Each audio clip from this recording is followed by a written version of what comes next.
요한계시록 13장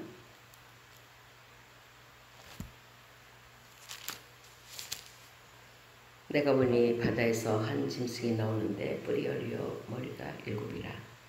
그 뿔에는 10면류관이 있고 그 머리들에는 첨령된 이름들이 있더라. 내가 본 짐승은 표범과 비슷하고 그 발은 곰의 발 같고 그 입은 사자입 같은데 용이 자기의 능력과 보좌 권세를 큰 권세를 그에게 주었더라. 그의 머리 하나가 상하여 죽게 되었던 것 같더니 그 죽게 되었던 상처가 나음에 온 땅 이상이 여겨 짐승을 따르고 용이 짐승에게 권세를 주므로 용에게 경배하며 짐승에게 경배하여 가로되 누가 이 짐승과 같으며 누가 능히 이로 더불어 싸우리 하더라. 또 짐승이 큰 말과 참남된 말하는 입을 받고 42달 일할 권세를 받으니라. 짐승이 입을 벌려 하나님을 향하여 회방하되 그의 이름과 그의 장막 곧 하늘에 거하는 자들을 회방하더라. 또 권세를 받아 성도들과 싸워 이기게 되고 각 족속과 백성과 방언과 나라를 다스리는 권세를 받으니 죽임을 당한 어린 양의 생명책에 창세 이후로 농명되지 못하고 이 땅에 사는 자들은 다 짐승에게 경배하리라. 누구든지 귀가 있거든 들을지어다. 사로잡는 자는 사로잡힐 것이요 칼로 죽이는 자도 마땅히 칼에 죽으리니 성도들의 임념과 믿음이 여기 있느니라. 아멘. 13장에서는 두 짐승이 나옵니다. 1절에서 10절까지는 바다에서 나온 짐승. 짐승이라는 건 두려움과 무서움으로만 우리가 생각할 것이 아니라 머릿속에 그림으로 그리시기 바랍니다. 12장에서 미가엘 사자와 용의 사자들이 결전을 이뤘습니다. 공중에서. 그래가지고 용의 사자들이 져서 하늘에서 있을 곳을 쫓겨났습니다. 그리고 남자를 낳은 여자를 여러 가지로 핍박했다가 결국에는 하나님의 계명과 예수의 믿음을 지키는 자들로 싸우겠다고 바다 모래 위에 서 있습니다. 근데 용이 바다 모래 위에 서 있는데 바다에서 한 짐승이 나오는데 머리가 7이고 뿔이 10입니다. 이 머리에는 참남된 느림들이 있고 그 뿔에는 권세를 가지고 있었습니다. 근데 이 용이 힘이 없고 미약해서 아무것도 못하는 거예요. 그러다가 머리가 하나가 죽게 됐어요. 죽게 됐다가 그 죽게 되었던 상처가 나으니까 용을 누가 이 짐승과 같으뇨 누가 능히로 더불어 싸우려 하면서 많은 사람들이 환호하고 있습니다. 그러다 보니까 이 용이 바다에서 나온 바다에서 나온 짐승이 힘을 얻어가지고 이제 맹활약을 하고 있습니다. 이 짐승이 힘을 얻었는데 바닷가에 있던 용이 짐승에게 권세를 주고 능력을 주고 있습니다. 그러니까 이 바다에서 나온 짐승은 권세와 능력을 받고서 돌이켜서 성도들을 괴롭게 하고 힘들게 하고 있습니다.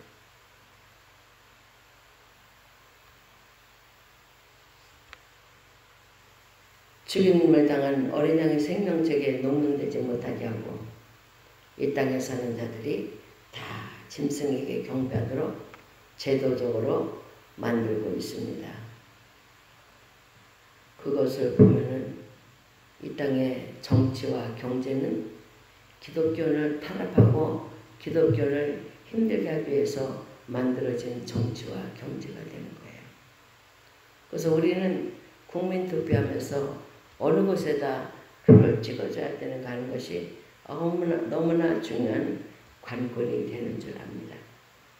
그러니까 우리가 잘못 찍음을 통해 어려움을 겪고 해를 받지만 잘함을 통해 기쁨과 즐거워하고 백성들이 편안하게 사는 줄 압니다. 바다에서 나온 짐승, 이 짐승은 권세를 10가지 권세를 가지고 7머리를 가지고 당당하게 권세를 행하고 있습니다. 이 땅에서 나온 바다에서 나온 짐승은 그들의 해야 할 일은 이 땅에 하나님의 백성을 괴롭히고 힘들게 하는 것이 그들의 목적입니다. 우리의 삶은 선과 악의 투쟁에 우리는 그 투쟁의 가운데에서 선택하는 데 따라서 선이 나에게 힘을 주는지 악이 나에게 힘을 주는지 그 중간 안에 서서 여러분은 선택의 그 기로에 있습니다. 그 선택을 내가 잘한다면 반드시 승리의 길을 가게 되지만 승리의 길을 갔다가도 조금 잘못 선택하면 패배할 수밖에 없고 낭망할 수밖에 없는 줄 압니다. 미가엘 전세에 분노한 패한 사단은 분노하면서 땅에 내려왔고 그는 하나님의 계명과 예수의 증거를 가진 자로 싸우려고 힘을 모으고 있습니다. 이 바다에서 나온 짐승의 기간은 3년 반입니다. 3년 반 동안 많은 상해와 피해를 주기 위해 작정을 하고 있어요. 그러니까 요한계시록에서 가장 박해가 많고 피해가 많은 것이 13장이고 13장은 사단과 교회와의 영적 투쟁입니다. 바다에서 나온 짐승은 세상 권력을 등에 업고 물리적인 힘으로 교회를 억압하고 경제적으로 억압하고 있어요. 그러니까 모든 제도와 통치가 우리 기독교인에게 불리한 것들, 우리 기독교인이 함정에 빠질 수밖에 없는 그런 일들이 다 만들어지고 있는 거예요. 우리는 이러한 시대에 있어서 정말로 내가 성령의 불을 받지 않고서는 이기지 못하고 내 속에 있는 어둠의 세력을 처리하지 않으면 우리는 그대로 끌려갈 수밖에 없는 거예요.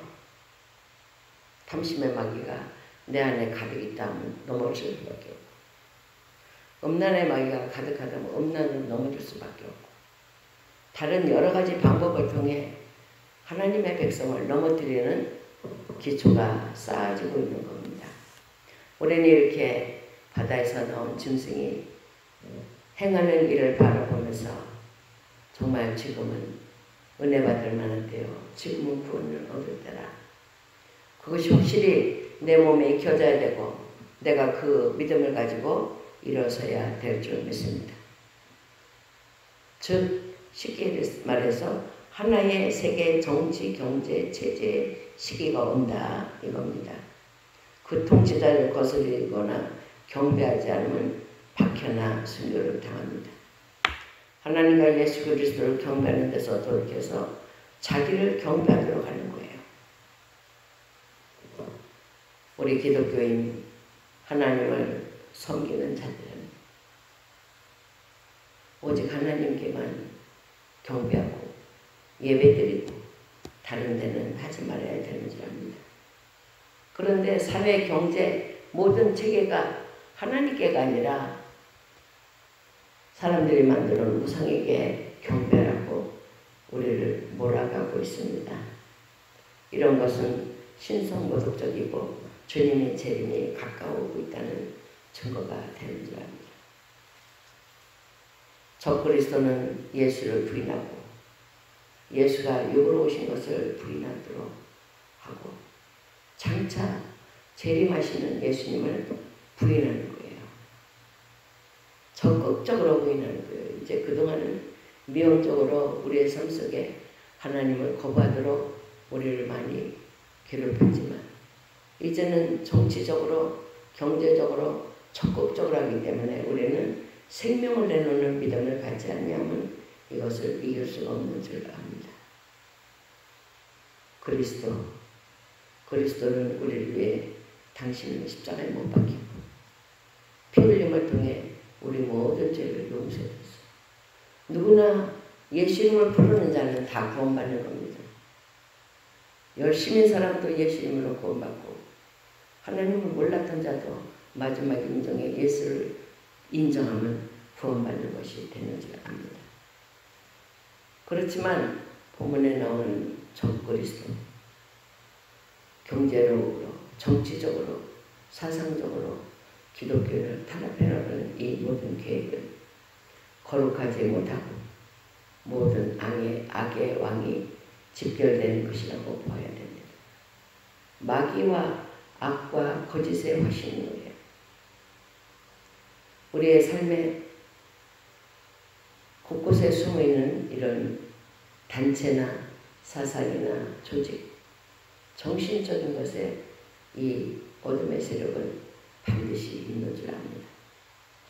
이들은 그 얼굴은 인자하고 자비로운 얼굴로 나타나지만 그 속은 악이 가득하고 하나님의 백성을 괴멸시키려 가는 그런 외적인 세력이 되는 줄 압니다.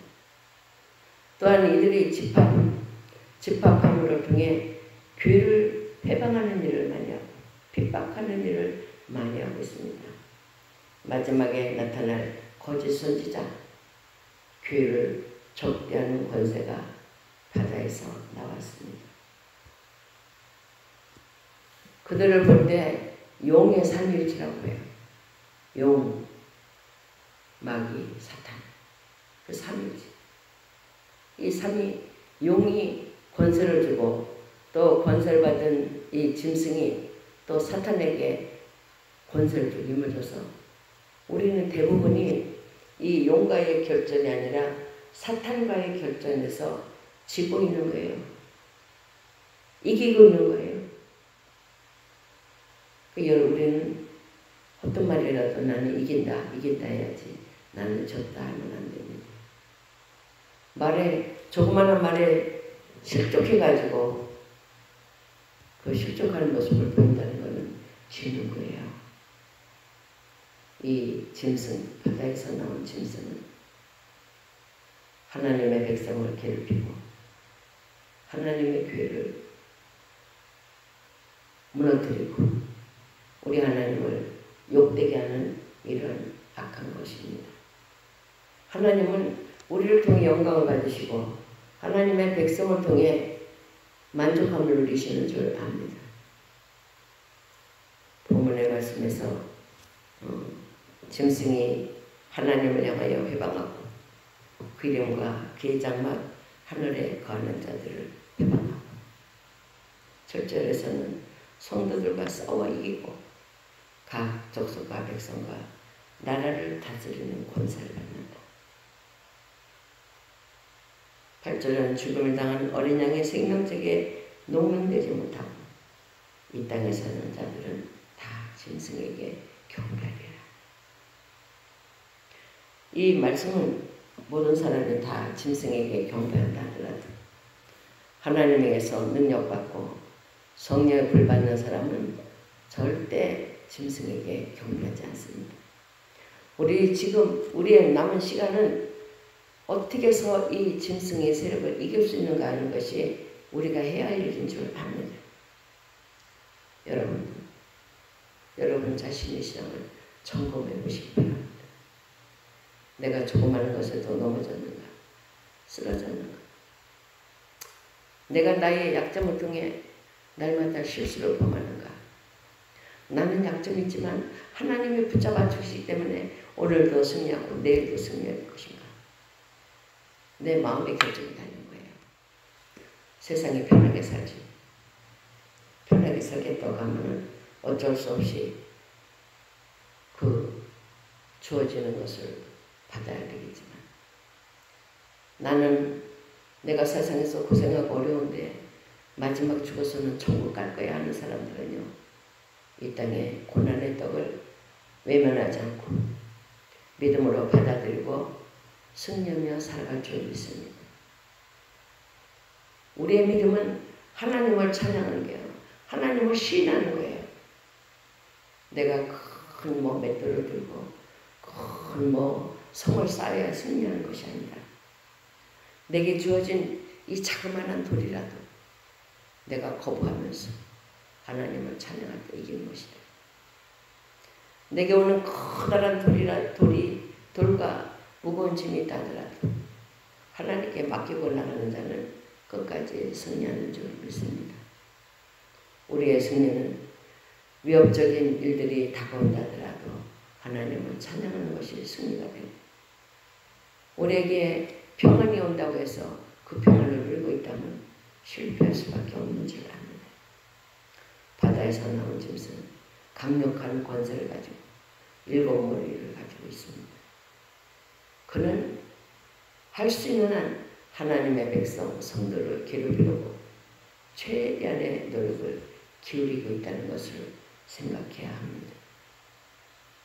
이 시대에 우리에게 다가오는 모든 문제도 그런 걸 보면서 생각할 수 있고, 이미 우리는 이 악과 선의 싸움에서 싸우고 있는 게 오늘까지. 내가 어떻게 싸우는가, 내가 어떻게 해야 되는가, 이것을 내가 나의 삶에서 바라보고 돼요. 내가 정말 잘했다, 이 일은 잘했다 할 때는 이기는 것이 되겠고, 내가 정말 잘못했어, 내가 이 일은 잘못했어 하면 진 거예요. 그런데 깨달으면 되는 거예요. 나는 다시는 이렇게 하지 않겠다. 다시는 하나님께 영광을 돌려야 되겠다. 내가 이제는 악한 가운데 지지 않겠다 하면서 결심하고 열심히 하시는 거예요. 우리 하나님의 은혜가 우리 모두에게 임할 줄 압니다. 그 은혜를 바라보면서 승리하는 여러분이 되기를 축원합니다. 주님 감사합니다. 오늘도 주신 말씀 아버지 주께 영광 돌리기 원합니다. 하나님의 거룩함을 찬양하게 하시고 아버지 이 시대를 보면서 우리가 판단할 것이 아니라 주님의 약속을 바라보며 달려나갈 수 있도록 은혜 내려 주옵소서. 주의 성령이 함께하여 주옵소서. 예수의 이름으로 기도합니다.